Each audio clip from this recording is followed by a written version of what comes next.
Assalamu alaikum wa rahmatullahi wa barakatuhu. Урматтуу акелер, кымбаттуу эжекелер, бир жылдык жолугушуу марекеге куш келипсиңер барыңыздар.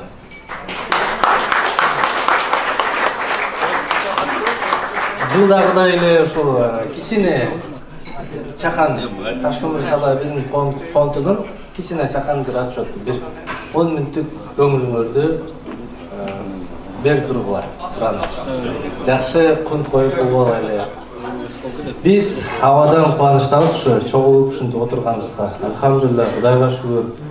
Бир жылда бир чогулуу деген ташкөмүрлүктөр чогулушту ынтымагын бекемдегени, жакшы бир иштерди аракетке кылганы, сүйлөшкөнү деген бул аябай кубанычтуу жана ийгиликтүү десек болот болуш керек. Буйруса будан ары дагы Кудай кааласа көптөгөн алда болгон максаттарыбыз бар. Ынтымакты бекемдегени ар кандай өзүбүздүн ой пикирлерибиз бар. Аман болсок, Кудай кааласа ынтымакты ушул азыркы болуп аткандагы дагы уланып кетсек, көптөгөн сооттуу иш аракеттерге жетишебиз деген почтабызда баарын салып койгон сазында кыскача өзүнүн эмесин айта кетейин. Чогулган. 2021 жылы Ташкөмүр садаga биринчи коом фонду общий bir жылдын ичинде 1 миллион 850 миң сом топтолду. 1 миллион 850 миң сом топтолду bir жылда. Анын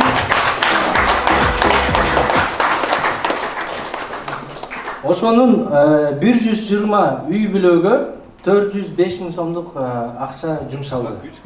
405 миң сом. 120 үй бүлөгө жардамга муктаждуу. Жардамга муктаждуу дегенде анын ичинде аз камсыз үй бүлөлөр кирет, оорулуулар кирет, мүмкүнчүлүгү чектелгендер кирет. Алдан кийин баткендик жердештерге күн помошты. Күн жардамды 225 миң сом топтоп берди, акчалай берди. 10 үй бүлөгө. Ошол жакта 10 үй бүлөнүн үйү күйүп кеткен экен, ошонун толук немесине кичине болсо да бөлүшө алгыла деп 10 үй бүлөгө бөлүп бердик ошол акчаны.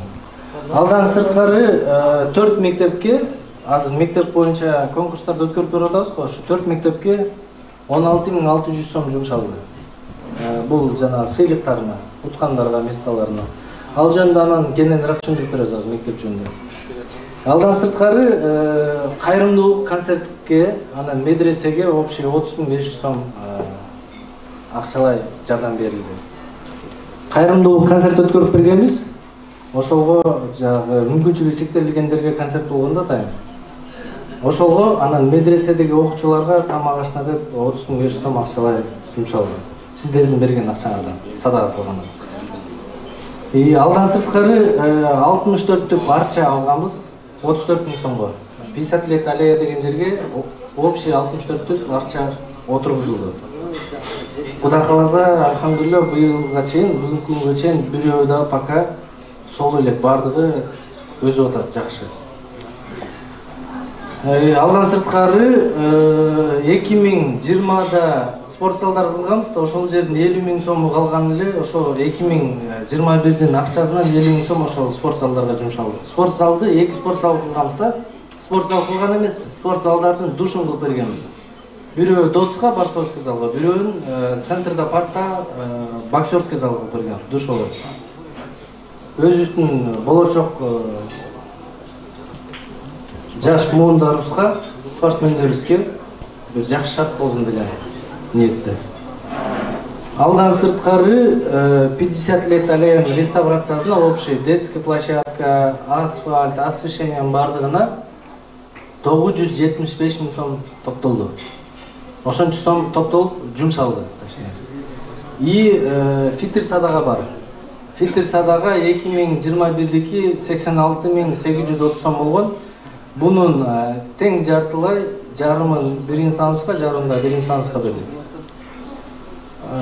Алдан сырткары биз офис немайт этебиз, офистин арендасы, свети, анан ошол жерде бир эжекебиз бар. Жалгыз бой эжеке, көп балалуу күйөөбүз жок мындайча айтканда.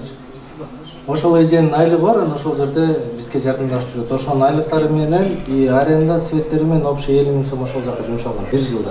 1 жылда, мындайча айтканда айына 4 000 ушундай айланып калат да, 4,5 000. Алдан сырткары бүгүнкү күндө остаток общий азыр 23 000 сомубуз бар. Ташкөмүрдө. Эми буюрзада кайсы январда бул 2022 болуп калды. Эми буюрза ошо 23 000 сомду Кудай кааласа ким жардамга муктаж болсо Ташкөмүрдөгү инсандарыбызга же Ташкөмүрдө өзүнө беребиз Кудай кааласа. Кыскача отчету ушул. Анан аз кененирээк дагы бир астан кийин кичине тыныгууда кандай иштерди кылсак болот, кандай иштерди кылабыз, кайсы иштерди кылдык кененирээк түшүндүрүп беребиз. Кыскача отчету ушул. Быйылкы жылдыкы 1 850 000 сом топтолду. Айта кетейин, бул жерде 50 лет аллеяга 975 000 сомдук акча жумшалды деп атабыз го. Ошонун 903 000 сомун Ташкөмүрлүк инсандарыбыз садагага тиешеси жок чогултуп берген. Ошондо кошуп койдук да. Ар бир поколениясы менен 10 000 сом, 15 000 сом арганда чогултуп беришти. Бир жердешибиз, рахматы Айсынайдын эжекебиз бар эле. Оорунун себеп кылып кайтыш болуп кеткен, ошонун баласы 300 000 сом берди. Ошонун соолу ошол жака багыштадым депчи. Биз баягы жыл болуп жолго чыгып ушундай акча чогултуп бердик эле да. Кетпей калды эле, ушу 300 000 сом садагага берди ошол жерде куруп бүтүрөгө депчи. Анан дагы бир акебиз 114 000 сом берген. Аты жөнү айтылбаган эчтеке зал белгисиз болуп калды. Ошол эсенеке Темиреке.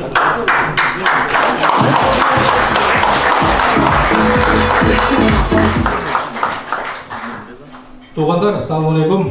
Амансыздарбы, тынчсыздарбы? Мына дагы бир жыл өттү. Былтыр эле ушул жерде дагы ушул эле микрофонду кармап, кабыл тилек сүйлөп көрүшкөн элек. Кайрылуу мынакей дагы баарыңыздарды көрүп отурганыбызга кубанычтабыз. Бул жерде туруп сүйлөш дагы бир өзүнчө эрдик экен да, сүрдөн өткөнсүң. Ошого канча-мынча сөздөр туура келбей калса кап этпейсиздер. Азыр чыгыздын айтып кеткени бул эми асман эмне? Баягы бул чоң общественный иш болуп аткан үчүн силердин астына келип сөзсүз биз отчет берип турушубуз керекпиз. Анан муну жылдын аягында бергенге баардыгы жаңы жыл болот экен, башка болот экен, ошон үчүн ушул датага келип туура келди. Анан бул цифралардын баардыгы дагы көрө турасыздар мынакей. 3 жылда көп иштер кылдым да. Азыр эгерде баардыгын ошол кылган иштердин баардыгын алып салса, элестетиңиздер, көп нерселер кылынбай калып кетет ал жакта дагычы. Ошого мынакей азыр эмнени айтайын дегеним, өзү сөздөр көп болчу, ойлор көп болчу да. Ошолордун арасынан эле бир эң негизги бир нерсени айта кетейин да, туугандар, сураныш бир жакшылап уксаңар эле. Өзү баардыгыбыз эле өзүбүз жашаган жерибизге кылып атабыз. Өзүбүз чоңоюп өскөн, чоңоюп ошол жерде канча деген нерселерди бузганбыз кичинекей малдарыбызда, көп нерселерди талкалаганбыз, чоңойгончо ошол жерде бир-эки өзүн билем алар бузгандарын дагычы. Эми ошентип чоңойдук, эми анын мынакей азыр баардыгы сыртка кеттик, сыртта жүрөбүз, ар кимибиз өзүбүздүн тиричилигибиз менен жүрөбүз. Но кроме этого у нас еще же есть, биз ошон үчүн адамбыз, ошон үчүн бизден милдетибиз башка. Өзүбүздүн эле үй бүлөбүздү гана карабастан ошол туулган өскөн жерибизди ала кетишибиз керекпиз да. Карай жүрүшүбүз керекпиз, аны тарта жүрүшүбүз керекпиз, колдон келип астыраак түртүшүбүз керекпиз. Ушуну баардыгыбыз чогуу кылбасак, ар ким өзү менен боло берсе, ал жак өзү менен боло берет дагы. Анан барганда эле баардыгыбыз ана мамлекетти жамандайбыз, ошол эле кайра биздин бийликти жамандайбыз. Аларды жамандаштын астындагы белгилер эми өзүбүзчө бир мындай көбөйлү, бири-бирибизди тартайлы, акчаларыбызды көбөйтүп салайлы. Түшүнөм, бирөө аз табат, бирөө көп табат. Эми ошого жараша салайлы да. Качанкыга чейин мынакей менин келгениме 20 жыл болду. Элестетиңиз. Мына азыр 3 жылдан бери ушул ишти кылып келатабыз. Кудай буйруса дагы 5-10 жыл жакшы иштер боло берсе, көп нерселерди кылган жетишип калабыз. Давайте хотя бы как-то ушуну ар бириңерден суранам да, ушуну көбөйтүштүн амалы ар бириңердин милдетиңер да. Жаныңарда жүргөндөрүңөр, ийнилериңер, балдарыңар, ошолордо сурашыңар керексиңер, айтышыңар керексиңер, командага киргизиш керексиңер. Анан өзүңөрдүкүн гана берип коюп жүрсүңөр, вот ошол менен гана кете беребиз. Көрдүңөр, бир убакта суммабыз көп болчу. Барып анан ылдыйга түштү. Кандайдыр бир себептер менен. Это не надо искать, да? Азыр мына кайра акырында жанданып келет. Какие-то, наверное, изменения идут, да? Ошол үчүн силерден дагы сураныч, очень прошу. Анан эми здесь основной, что хочу сказать, может быть, бул башка жерлерден деле айтылгандыр. Баягы дагы достор менен отурганда бир сөздү айткам. Өзү садака чөнтөктөн акча чыгат да. Эми бул деген ар бирибиз өзүбүздүн ден соолугубузга, кырсык, баледен сактанайлы дегенден кылабыз да. Анан жүрөгүң мындай өйкөбөй турган сумманы бересиң да. 100 сом, 200 сом ал көзгө көрүнбөйт. 1000 сом, 2000 сом берсе, прям ич ачыш керек. Но бирок эми ошого дагы жеткизиш керек экен. Бирок ошонун бир амалы бар экен. Кандай дегенде, мына жыл сайын жылына бир жолу баардыгыбыз Кыргызстанга кетебиз. Отпускка барабыз, же башка жака барабыз. Для чего? Чтобы нервно успокоиться, барыбыз алып келебиз. Анан кийин Кудайдын астында дагы парзыбыз бар. Энди жылына бир жолу орозо кармайбыз. Себеп бул парз катары келет да, муну фарз, это надо выполнять. Для чего это делается? Это уже не нервно успокоиться, а именно чтобы вот этот ЖКТ и ашказанды тазалап, алыштырып, андан дагы башка эми сүннөт бар. Бул жумасына 2 жолу орозо кармаш керек. Понедельник, четверг. Билгендер барсыңар, эми ушунун соопчулугун карагыла. Биринчиден сүннөт аткарып атасың. Экинчиден жумасына 2 жолу эс алдырып атасың. Желудочно-кишечный тракт деп коет, да? Үчүнчүсү, ошол күнү обед жебейсиң. 300 рубль чөккөн жалган. Вот это вы можете бесплатно и отправлять. Вот вам в неделю 2 раза. Эми бирөө 300-ге жейт, бирөө 200-ге жейт, мейли обед. Давайте по 200 будем считать. В неделю 400 отабы, за месяц 1600, если жөнөр жөнөтсөңөр болот. И то еще и 3 плюс талап атпайсыңар. Эс алдырдыңар, сүннөттү аткардыңар, и еще садакадан кутулдуңар. Вот вам. Но я очень сомневаюсь, что был искашат, но я бы очень хотел бы, да? Сумманы көбөйтөлү. Бул сумманын баардыгын алдына келишиңиз айтты, балдар айтат. Бул көп ошол өз үстүнө эле элибизге жерибизге. Вы же хотите, чтобы через лет 10-20 ошол жака карыйсыңар да, куда вы денетесь? Барабыз ошол жака. Анан вы же хотите, чтобы там көлөкөдө басып жүргүлө. Каждым годом все это растение уменьшается тоже.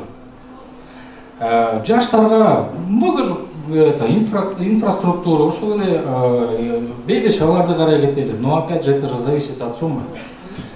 Сураныч, белгиле ушуну баардыгыбыз Кудай кааласа ар бириңерге милдет сураныч, ушуну көбөйткөн аракет кылайлы, сумманы көбөйтөлү. И Кудай буюрса бир 5-10 жылда Ташкөмүрдө мындай бир чаңы бир дагы шаарга айландыралы. Рахмат.